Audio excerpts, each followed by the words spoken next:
Hello everyone, welcome to our channel TET topper.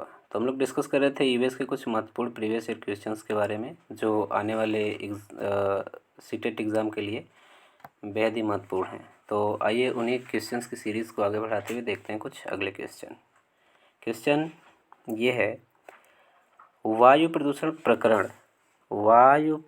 प्रकरण पढ़ाने के लिए 4 अलग अलग विज्ञान के शिक्षक 4 तरह की शिक्षण पद्धतियों का प्रयोग करते हैं। निम्नलिखित में से कौन सी पद्धति सबसे ज़्यादा उचित है?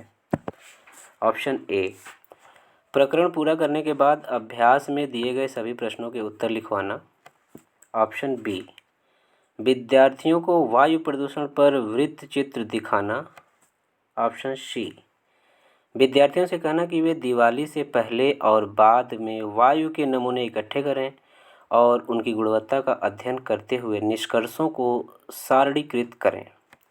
ऑप्शन डी, विद्यार्थियों को पाठ्य पुस्तक में से प्रकरण का सस्वर पाठन करने के लिए कहना और संकल्पना शब्दावली का अर्थ स्पष्ट करना। आप इसमें से सही उत्तर कमेंट भी कर सकते हैं। तो देखते हैं इसका सही उत्तर। सही आंसर ये है कि विद्यार्थियों से कहना कि वे दिवाली से पहले और बाद के वायु नमूने इकट्ठे करें और उसकी गुणवत्ता का अध्ययन करते हुए निष्कर्ष को सारणीकृत करें। मतलब एक तरीके से विद्यार्थी इस अध्ययन की प्रक्रिया में इन्वॉल्व हों और उस अध्ययन की प्रक्रिया में इन्वॉल्व होकर इसे समझने की कोशिश करें।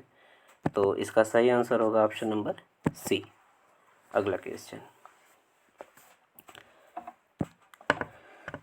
कक्षा में पोषण प्रकरण यानी कि न्यूट्रिशन प्रकरण का परिचय अधिक प्रभावी तरीके से देने के लिए एक शिक्षक को क्या करना चाहिए? ऑप्शन ए, मानव दांतों का प्रतिरूप दिखाना चाहिए। ऑप्शन बी, विद्यार्थियों को अपने टिफ़िन बॉक्स खोलने और उसकी सामग्री भोजन को देखने के लिए कहना चाहिए तथा बाद में शिक्षक को व्याख्या करनी चाहिए। ऑप्शन सी, पोषक तत्वों से भरपूर विभिन्न भोजन के उदाहरण देने चाहिए। और ऑप्शन डी, श्यामपट्ट पर पाचन तंत्र का आरेख बनाना चाहिए। सही आंसर कमेंट करें। तो इसका सही आंसर होगा ऑप्शन बी, विद्यार्थियों को अपने टिफ़िन बॉक्स खोलने और उसकी सामग्री भोजन को देखने के लिए कहना चाहिए तथा बाद में शिक्षक को उसकी व्याख्या करनी चाहिए। ऐसा करने से ये होगा कि जब विद्यार्थी टिफ़िन बॉक्स खोलेंगे तो सबके टिफ़िन में कुछ अलग अलग खाद्य सामग्रियाँ होंगी। उसमें टीचर आराम से ये बता सकते हैं कि कौन सी खाद्य सामग्री हेल्दी है और कौन सी खाद्य सामग्री अनहेल्दी है या उसको नहीं खाना चाहिए, जिससे बच्चे उससे आसानी से जुड़ सकेंगे। तो इसका आंसर होगा ऑप्शन बी। देखते हैं नेक्स्ट क्वेश्चन ये है कि वायु हर जगह है प्रकरण पर पढ़ाते समय एक शिक्षक विद्यार्थियों से निम्नलिखित प्रश्न पूछते हैं। पहला प्रश्न, क्या मृदा में वायु है? दूसरा, क्या पानी के अंदर वायु है? तीसरा, क्या हमारे शरीर के अंदर वायु है? चौथा, क्या हमारी हड्डियों में वायु है? तो शिक्षक शिक्षार्थियों से निम्नलिखित में से कौन सा कौशल विकसित करने का प्रयास कर रहे हैं?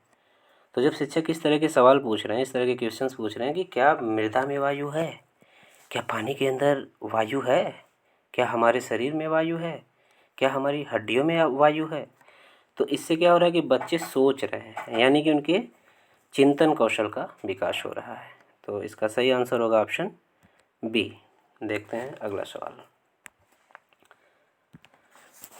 कक्षा 5 का समीर अक्सर समय पर पर्यावरण अध्ययन की शिक्षिका के पास कक्षा 5 का समीर एक लड़का है जो अक्सर समय पर पर्यावरण की शिक्षिका के पास दत्त कार्य जमा नहीं करता। जो होमवर्क है वो समय से जमा नहीं करता। इससे निपटने का सर्वोत्तम सुधारात्मक उपाय हो सकता है, जो सर्वोत्तम उपाय हो सकता है उसे बताना है। ऑप्शन ए, इस बात के विषय में प्रधानाचार्य को सूचित करना। ऑप्शन बी, उसे खेल कूद की कक्षा में जाने से रोकना। ऑप्शन सी, अनियमितता के कारण का पता करना और समीर को परामर्श देना। ऑप्शन डी, उसकी अनियमितता के बारे में अभिभावकों के लिए एक नोट लिखना। तो देखते हैं इसका सही आंसर। तो इसमें से सबसे जो सर्वोत्तम सुधारात्मक उपाय है उसको सेलेक्ट करना है, और ये होगा कि अनियमितता के कारण का पता करना और समीर को परामर्श देना। जो ये शिक्षिका हैं इनको चाहिए कि वे अनियमितता के कारण को पता करें और समीर को परामर्श दें और उसे समझाएं। तो इसका सही आंसर होगा ऑप्शन नंबर सी। देखते हैं नेक्स्ट क्वेश्चन। क्वेश्चन है, कक्षा 5 के विद्यार्थियों को घर्षण प्रकरण पढ़ाते समय, घर्षण का यानी कि फ्रिक्शन का टॉपिक पढ़ाते समय शिक्षिका यह समझाने के लिए अनेक उदाहरण देती है कि घर्षण हमारे लिए कई तरीकों से उपयोगी है। उनके द्वारा दिए गए निम्नलिखित उदाहरणों में से कौन सा गलत है? तो जो गलत उदाहरण है वो हमको सेलेक्ट करना है। ऑप्शन ए, पेन की नोक और पेपर के बीच होने वाले घर्षण के कारण हम लिख पाते हैं। ऑप्शन बी, हमारे जूतों और ज़मीन के बीच होने वाले घर्षण के ही कारण हम चल पाते हैं। ऑप्शन सी, ऊर्ध्वाधर रूप से ऊपर फेंकी गई वस्तु घर्षण के कारण हमारे पास वापस आ जाती है। और ऑप्शन डी, ब्रेक लगाने पर वाहन रुक जाता है। इसका सही आंसर बताना है, कमेंट करें। तो इसका सही आंसर होगा, ऊर्ध्वाधर रूप से ऊपर फेंकी गई वस्तु घर्षण के कारण नीचे नहीं गिरती, ये गुरुत्वाकर्षण के कारण नीचे गिरती है। तो गुरुत्वाकर्षण के कारण वस्तु फेंकी गई जो होती है वो नीचे गिरती है, घर्षण के कारण नहीं गिरती है। तो इसका ऑप्शन सी करेक्ट होगा। अब नेक्स्ट क्वेश्चन, एक विज्ञान शिक्षक श्वसन प्रकरण पढ़ाने के बाद, श्वसन का जो प्रकरण है ये पढ़ाया इन्होंने, और पढ़ाने के बाद परीक्षा का आयोजन कराती हैं और देखती हैं कि अधिकांश विद्यार्थी श्वसन और सांस लेने के बीच अंतर नहीं समझ पा रहे हैं, या यह किसके कारण हो सकता है। तो इन्होंने श्वसन का प्रकरण पढ़ाया, श्वसन प्रकरण पढ़ाने के बाद इन्होंने एक परीक्षा का आयोजन किया, और इस परीक्षा के बाद इन्होंने देखा कि मैक्सिमम विद्यार्थी हैं जो श्वसन और सांस लेने के बीच अंतर नहीं समझ पा रहे हैं। तो इसका कारण क्या हो सकता है? ऑप्शन ए, वह कक्षा के प्रभावी तरीके से संबंधित संकल्पना को व्याख्यायित नहीं कर सकी। ऑप्शन बी, वह उनकी कक्षा अध्यापिका नहीं है। ऑप्शन सी, विद्यार्थी प्रश्न को सही तरीके से नहीं समझ सके। ऑप्शन डी, शिक्षिका की कक्षा में प्रायः बहुत अनुशासनहीनता रहती है। इसका आंसर कमेंट करें। तो चलिए देख लेते हैं इसका सही आंसर। इसका सही आंसर होगा ऑप्शन ए, वह कक्षा में प्रभावी तरीके से संबंधित संकल्पना को व्याख्यायित नहीं कर सकी। क्यों? क्योंकि इन्होंने श्वसन का प्रकरण पढ़ाया, प्रकरण पढ़ाने के बाद इन्होंने परीक्षा का आयोजन किया, और अधिकांश विद्यार्थी श्वसन और सांस लेने के बीच में अंतर नहीं समझ पाए। मतलब नंबर ऑफ कैंडिडेट्स ज़्यादा हैं, ज़्यादा कैंडिडेट को समझ में नहीं आया। इसका मतलब यही है कि वह कक्षा में प्रभावी तरीके से संबंधित संकल्पना को व्याख्यायित नहीं कर सकी। नेक्स्ट क्वेश्चन, अभिभावक शिक्षक अंतःक्रियाओं को उपलब्ध कराने का मुख्य उद्देश्य है। मतलब टीचर्स पेरेंट मीटिंग जो होती है उसका मुख्य उद्देश्य क्या होता है? ऑप्शन ए, विद्यालय में हो रहे क्रियाकलापों के बारे में जानकारी को साझा करना। ऑप्शन बी, पुनर्बलन और सुधार के लिए बच्चे की योग्यताओं और कमजोरियों के बारे में चर्चा करना। ऑप्शन सी, एक दूसरे के साथ सामाजिक संबंध विकसित करना। और ऑप्शन डी, एक दूसरे की कमियों को उजागर करना। सही आंसर कमेंट करें। तो आइए देखते हैं इसका सही आंसर क्या होगा। इसका सही आंसर होगा पुनर्बलन और सुधार के लिए बच्चे की योग्यताओं और कमजोरियों के बारे में चर्चा करना। मतलब जो पेरेंट्स और टीचर मीटिंग होती है उसमें बच्चों के बारे में, जो बच्चों की योग्यता है और जो बच्चों की कमजोरी यानी कि स्ट्रेंथ और वीकनेस क्या क्या है बच्चों की, उसके बारे में चर्चा करने के लिए ये आयोजित की जाती है। नेक्स्ट क्वेश्चन है, अंजलि की सहेली दांतों में क्षय से बचने के लिए निम्नलिखित 4 तरीके बताती है।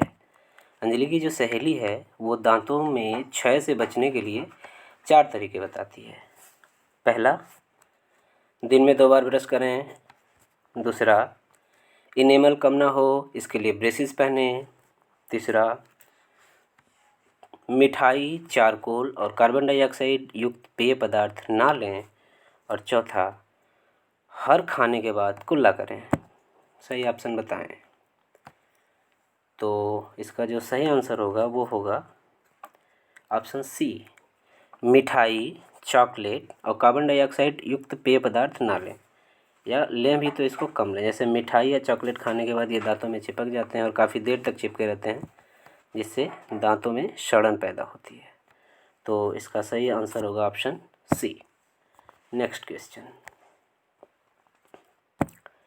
निम्नलिखित में से लेह और लद्दाख के मकानों की विशेषताएं चुनिए। पहला, लेह और लद्दाख। लेह और लद्दाख ये जम्मू कश्मीर की तरफ का एरिया जो है, जम्मू कश्मीर। तो पहला क्या है, पेड़ के तनों से बनी लकड़ी की ढालू छतें, यानी कि पेड़ के तनों से बनी लकड़ी की ढालू छतें। ऑप्शन बी, मतलब दूसरा क्या है, तो दूसरा है कि निचली मंजिल में कोई खिड़की नहीं। और सी, पत्थर, मिट्टी और चूने से बनी दीवारें। तो देखिए ये जो एरिया है लेह और लद्दाख का, इधर अक्सर भूकंप आया करते हैं। तो भूकंप वाला एरिया है तो जाहिर सी बात है कि इसमें पत्थर, मिट्टी या चूने से बनी दीवारों का प्रयोग नहीं होगा, बाकी सारी चीज़ों का प्रयोग होगा।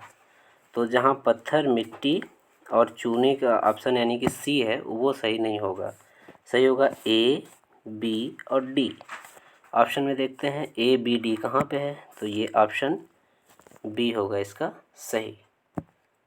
तो चलते हैं अगले क्वेश्चन की तरफ। अगला क्वेश्चन ये है कि एक पश्मीना शाल लगभग साधारण स्वेटरों के बराबर गर्म होती है तथा एक साधारण पश्मीना शाल को बिनने हेतु इतने घंटे का समय लगता है। तो देखिए पश्मीना शाल जो है ये जम्मू कश्मीर में भी नहीं जाती है। कश्मीर में कश्मीर का एक छत्र राज है पश्मीना शाल पे। और पश्मीना शाल पश्मीना नामक बकरी से मिले ऊन से बनाई जाती है। और इसका जो सही आंसर है ये है कि एक पश्मीना शाल को बनाने में एक पश्मीना शाल लगभग 10 साधारण स्वेटरों के बराबर गर्म होती है।